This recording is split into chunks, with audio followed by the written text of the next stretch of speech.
It's no secret that Sonic the Hedgehog has had a very tough run post-Sonic Adventure 2. As the Bluebird found himself exploring the then new world of 3D, Sonic Team was trying their hardest to find a formula that worked. That led to a sporadic onslaught of game after game, all different from the last entry. Unlike Nintendo EAD and the Super Mario franchise, Sonic titles have gone through many different formula changes as you go up the line. For instance, try comparing Super Mario 64 to Super Mario 3D World.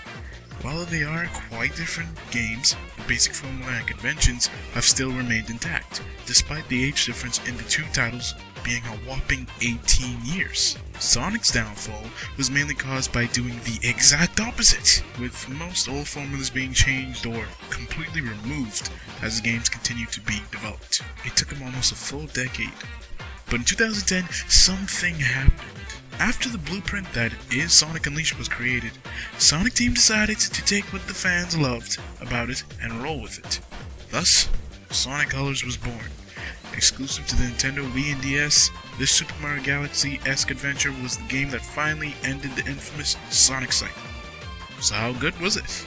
Let's find out in my review of Sonic Colors for the Nintendo Wii.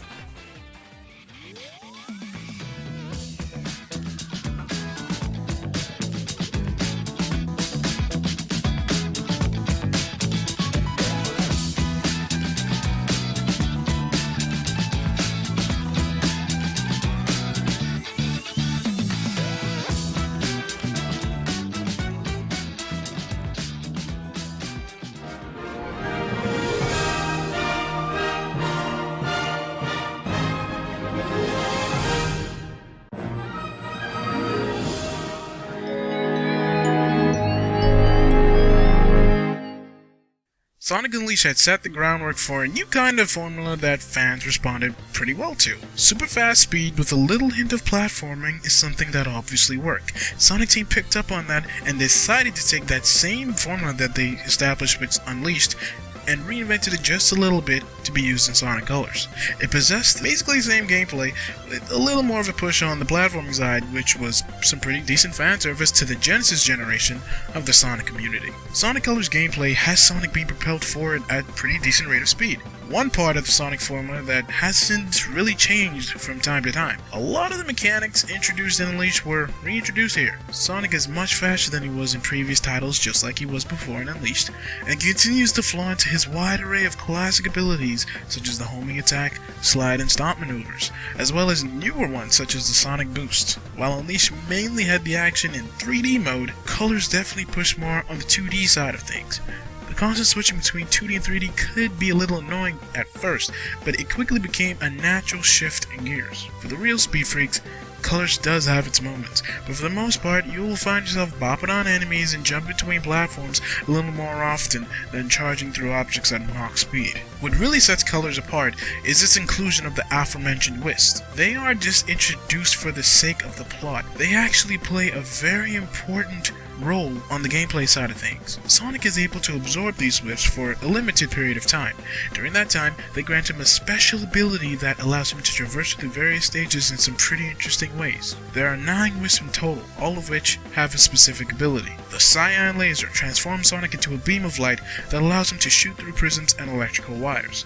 The Yellow Drill transforms Sonic into a drill that allows him to dig through soft ground and water in any direction that he wants to go. The Orange Rocket transforms Sonic into a rocket, which blasts him into the air at a fast rate of speed. The Pink Spikes transforms Sonic into a ball covered in spikes, allowing him to scale walls and ceilings and grants him the ability to use his Spin Dash maneuver. The Blue Cube transforms Sonic into a cube that allows him to change special blue rings into cubes to access new areas. This also at the same time destroys all breakable objects and enemies in its range. Then we have the Green Hover, which transforms Sonic into a small alien creature capable of hovering like a balloon and grants him the ability to use his Lightspeed Dash maneuver. Then we have the Purple Frenzy, which transforms Sonic into a shark-like monster creature that destroys anything within its path. And then finally we have what is probably the most common, the White Wisp, which grants Sonic the ability to use his Sonic Boost. This is what sets it apart from the Sonic Boost in Sonic Unleashed, where while he gained that ability through rings and energy collected from robots that he destroyed.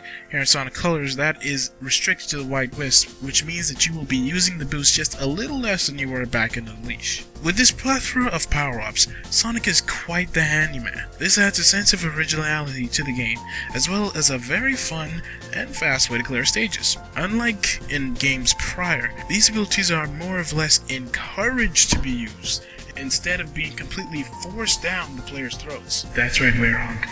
I'm looking at you. There are many occasions where you really don't have to use the whiffs, but it's always cool just to go ahead and do so. Of course, not all of these little power-ups are amazing. Some of them seem a little bit unnecessary, like the blue cube and green hover. Others, like the yellow drill and purple frenzy, can be a little bit too difficult to control at times. Even so, these add to the already fun gameplay of Sonic Colors. As mentioned before, Sonic Colors takes the Hedgehog to an interstellar amusement park.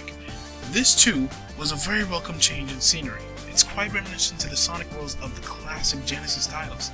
They all had this fantasy adventure feel to them, and Colors reintroduces that quite marvelously. There are 7 worlds that Sonic explores, all of which have a different theme. Tropical Resort is a beautiful resort setting in space that serves as kind of like a tutorial world, which will introduce you to most of the game's mechanics, allowing you to develop a pretty decent level of skill before going into the rest of the game. Sweet Mountain is basically summed up as the #1 place to give you diabetes.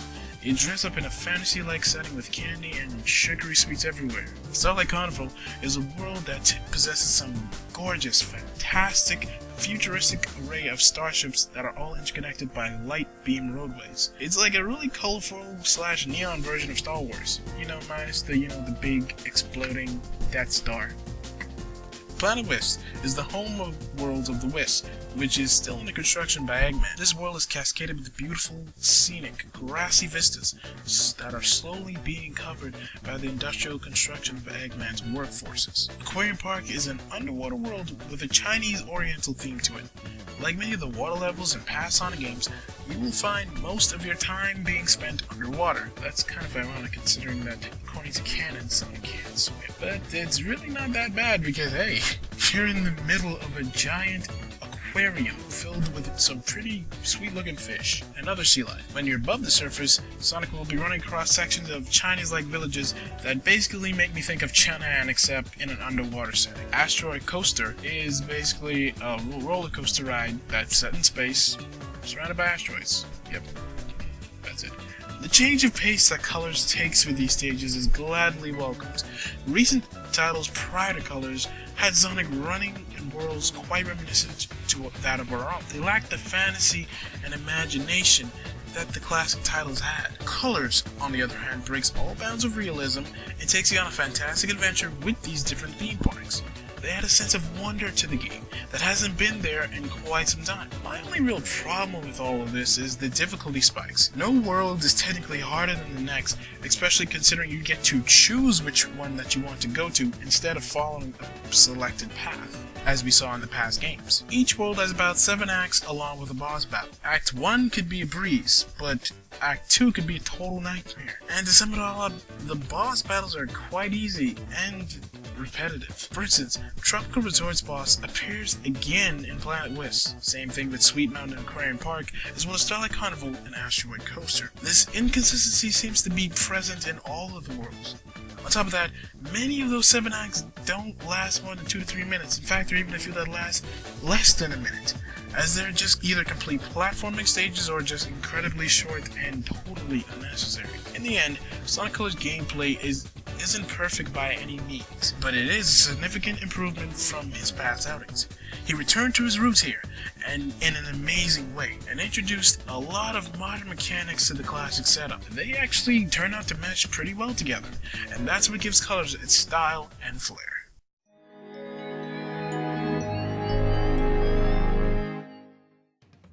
Colors may have a few hiccups in the gameplay department, but as far as graphics go, this game is phenomenally beautiful. Super Mario Galaxy showed us that despite lacking HD capabilities, the Wii still packed enough juice inside of it to produce some pretty sweet looking visuals. Colors completely reinforces this. While it does look a little bit draggy, the game possesses a fantastic use of bright, vivid colors, as the name would suggest, and even a few cool lighting and shading effects, and even a few particle effects to boot. Environments are bright, vivid, and beautiful, but they also feel alive with a lot of objects moving around in the background. Character models are also very well detailed, much more so than any Sonic game that graced the Wii in the past. To the untrained eye, Sonic Colors could definitely pass for an early 360/PlayStation 3 title, as it really showed off what the Wii could do in a pretty fantastic way. The frame rate does slow down just a little bit when things get hectic, but for the most part it's smooth and enjoyable. Sonic Colors has a very lighthearted storyline. It wasn't trying to be serious or realistic like the past games. It took Sonic back to the point in time that we loved. A fantasy adventure filled with wonder and imagination. Sonic Colors follows the classic duo of Sonic the Hedgehog and Tails Mouse Proud, who have found themselves busting the latest evil scheme of Dr. Eggman, their infamous arch-nemesis. This takes the duo riding high, miles above the surface of their planet Mobius, to an intergalactic amusement park that puts anything Disney has put out to shame. While Eggman insists that it's his way to apologize for his past crimes, Sonic and Tails know very well not to fall for his facade. So, objective in hand, the duo set out to see exactly what Eggman is up to, and of course, put a stop to it. As it turns out, he's really using this park as a way to capture alien life forms called Wisps, which possess great power. Using them as an energy source, Eggman schemes to take over Sonic's world by means of a mind control device. The way in which the story was presented was actually rather nice. As said before, it's a very light-hearted storyline, lacking any form of realism, but this approach is what made it so fun. It was presented almost like a Saturday morning cartoon. There were witty jokes, I think I gloated so hard I pulled a muscle. and unnecessary banter. I am going to save this planet, and I am going to free these aliens. No copyright law in the universe is going to stop me. We can save a lot of time and broken robots if you just quit now.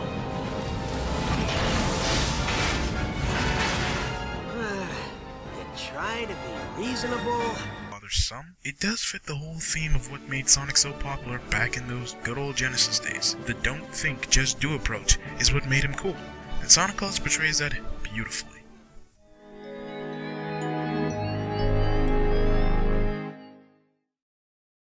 Now, one thing is for sure, even if the gameplay is terrible, you can always be sure that Sonic game will have some top-notch music.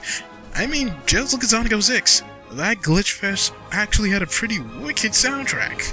Thankfully, Color sounds just as well as it looks and plays. This is arguably the best soundtrack of a Sonic game, well, not counting Generations since that wasn't around at the time, since the classic Genesis titles. As each stage had a visual theme, it also had a sound theme. Tropical Resort has edgy, active, beach-like rock. Starlight Carnival has techno-futuristic titles. Sweet Mountain has lighthearted soft rock. Planet Wisp has soft, calm, outdoor, adventure-y music. Aquarium has dramatic yet soothing melodies, and Asteroid Coaster has fast, metallic rock. Colors soundtrack has just as much personality as the rest of the game, and that's what makes it pop.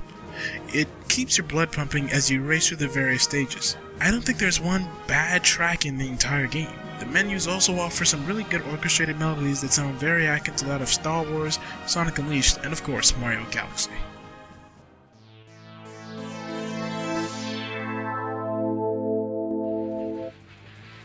So with all things considered, how good is Sonic Colors?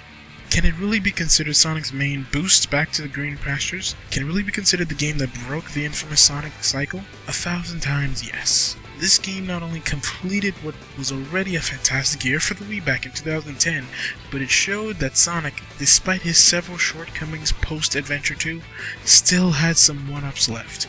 Sonic Team took what the fans approved of in Sonic Unleashed and pushed it hard here with Sonic Colors, even to the point of reintroducing the classic side-scrolling gameplay that they had grown accustomed to. In all, Sonic Colors is a fast-paced, action-adventure platformer with a lot of style, flair, and that classic Sonic attitude. It makes great use of the power-up system in the form of the Wisps, and finally had a formula that basically everyone could agree, well, for the most part, worked. Sonic hadn't been this fun to play since the days of the Adventure Saga, which is well over 10 years ago. With its light yet well done story, fun gameplay, beautiful graphics, and amazing soundtrack, It's no wonder why this game sold over 1 million copies worldwide. While it does still carry some errors in its code, overall, even now, 4 years later in the year of 2014, I still have to say it's a blast to play. So, on the ups, we have great graphics, fun gameplay, and a wonderful soundtrack, but on the downs, we have difficulty spikes, repetitive bosses, and a little bit too much filler stages. So with these pros and cons stacked up against each other, I think the fair score to give this game is none other than a 9 out of 10 with the title of amazing. Sonic Team definitely did put their best foot forward here, and this was definitely their best Sonic game in a long time when it was released back in 2010. I think it's definitely worthy of the score of a 9. So with all things considered, I hope that you guys enjoyed this review. As always, I would love for you to stay in contact with all of my future uploads, so make sure that you click that subscribe button. And please make sure to give this video a like. And as always, leave a comment down in the comment box and tell me how you feel about Sonic Colors if you've played it before. So with that said, I hope that you guys continue to have a great day, and as always, keep on gaming.